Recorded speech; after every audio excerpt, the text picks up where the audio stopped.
s'en est passé des choses depuis le début de la course. C'est parti pour le récap de ces 2 premières semaines du Vendée Globe. Une journée de départ très forte en émotion pour la 10e édition. C'est un moment qui est dingue à chaque fois, qui est différent à chaque fois. Et cette indescriptible remontée du Chenal. Louis a pris son 4e départ du Vendée Globe avec Bureau Vallée. Un beau départ dans des petits airs, suivi de la descente de Gascogne avec des conditions idéales pour se mettre en jambes. La repas de roi, prenez une tomate, un peu de sel.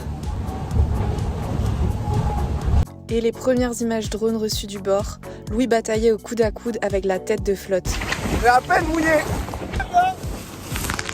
C'était sans prévoir l'avarie survenue le premier week-end. J'ai abattu, j'étais à 150 degrés du vent, putain, c'est pas possible.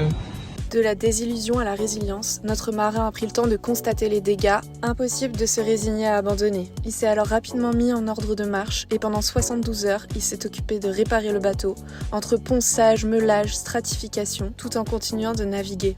Jour 3 depuis la casse sur Bureau Vallée. Après un travail titanesque, il a réussi à réparer l'oiseau blessé. Voilà, allez, maintenant on va monter en puissance la vitesse.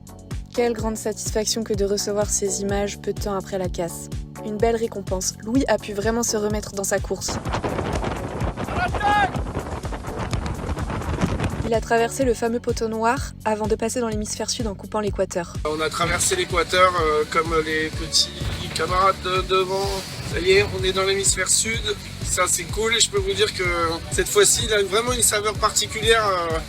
Ce passage de l'équateur avec les problèmes qu'on a eus. Il continue sa descente de l'Atlantique en direction du Cap de Bonne-Espérance qu'il devrait passer en fin de semaine. Allez, à plus tard. Merci de suivre cette aventure.